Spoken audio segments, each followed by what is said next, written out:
Good evening, and welcome to this very unfortunate update I have to give you. As you all remember, yesterday we had that breaking news about a rubber ducking of D&E Pizza. We all thought the police had it covered. They went to Stoughton, looked for more rubber ducks. They had four different rubber ducks in custody and believed this case was closed. But today, a local journalist reached out to me and he claims it's even worse that the police have been lying to the public.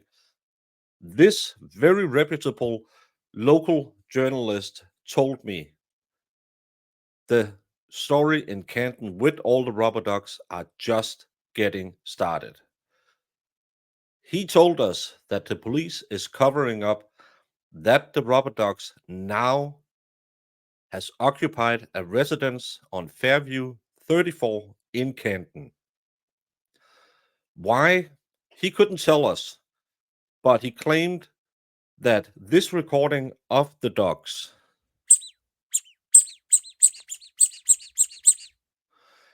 alludes to something about a dog named Chloe.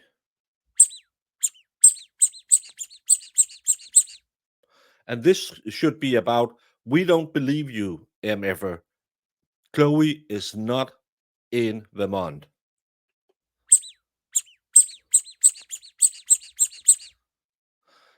Allegedly, they are screaming, give us Chloe or we won't leave. A horrible, horrible new development in this case.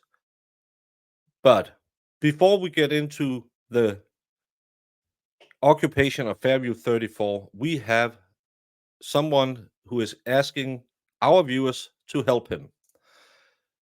A very nice guy called Brian Higgins sent us this picture and said he was rubber ducked by his enemies, all of these ducks that stormed his Jeep and stole his snowplow. Brian Higgins claims that he's a smartass who likes to shovel snow in people's driveway when it's not snowing. It gives him joy in life.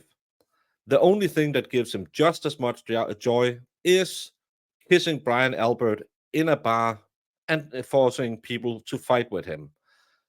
We can't help him with the last two things, but please, dear viewer, if you see a snowplow that could fit this Jeep, contact Brian Higgins and tell him we got your snowplow. His contacts I don't have, and you probably shouldn't contact him, as he's a police officer and seems like kind of a hothead. But keep a lookout for his plow. Who knows? Maybe he'll snow your driveway when there's no snow. That's kind of what he's known for. But back to our main story. What happens at Fairview 34? We had a undercover reporter driving by and taking this picture. This is allegedly 34 Fairview earlier today. Our undercover reporter, who we won't disclose any information about because he or she used to be in employment of a three-letter agency. We can't disclose which agency it is, but believe us, she has all the qualifications you need to get to the bottom of what's happening at 34 Fairview. Sadly, we have a video she recorded, and right now she can't join us to talk about it because she is in the hospital. But let's watch the video to see what happened at 34 Fairview when she was out investigating earlier. And let me tell you, this person is one of the best trained investigators in all of the USA. Undercover specialist. So you might not even see the person in the picture when they get all the surveillance photos. Pay very, very close attention because we are gonna see a master working.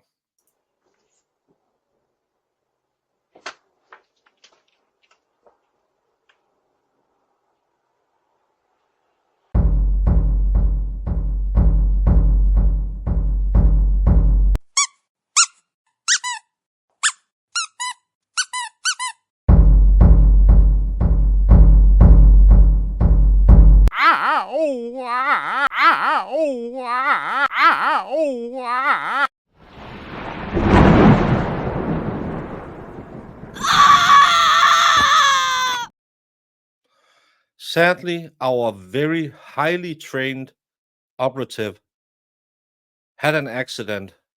She sprained her wrist. Uh, that's not a wrist. She sprained her leg while fleeing from the rubber ducks that was chasing her. We saw parts of the video, and thank God she survived. She got her leg fixed at the hospital and went straight back to her office to figure out more about what's happening in Canton. This is a true professional. Even though we can't disclose the personality behind the cover up, we can disclose this is one of the most senior three-letter agency persons in history. Absolutely a masterclass in being an investigator. And before we end, with the snowplow going missing in the beginning, we also got a phone call while the show was on where a guy calling himself Uncle Kevin asked if anyone had been out doing a cold case with a guy named Proctor. Kevin allegedly lost his gun and his badge, which is kind of a problem because, as he said, I got into a little trouble at work and have to turn them in, and I can't find them again. He went on to say, everything goes missing when you're partying with Proctor. The only thing that isn't missing is the hangover. I'm going to go to the waterfall and fix that problem. So, if you're out there, maybe working a cold case, and you find a badge and a gun from the CPD, please go to the waterfall bar and turn it into Uncle Kevin, who will be spending the rest of his summer on paid vacation at the waterfall, making sure he keeps the BCA at party level, while the rest of Canton has to figure out why are all these ducks occupying the family home of the McAlbert clan. Will they be digging in the backyard to see if Chloe is sleeping the long dirt nap? Or are they spraying luminol in the basement? We don't know. I've been asking my very, very good personal friend if he had any insight. He told me he will have it later. He just have to make it up. So join us if any new developments comes out in this case. But if you're in Canton, beware. The rubber ducks are loose.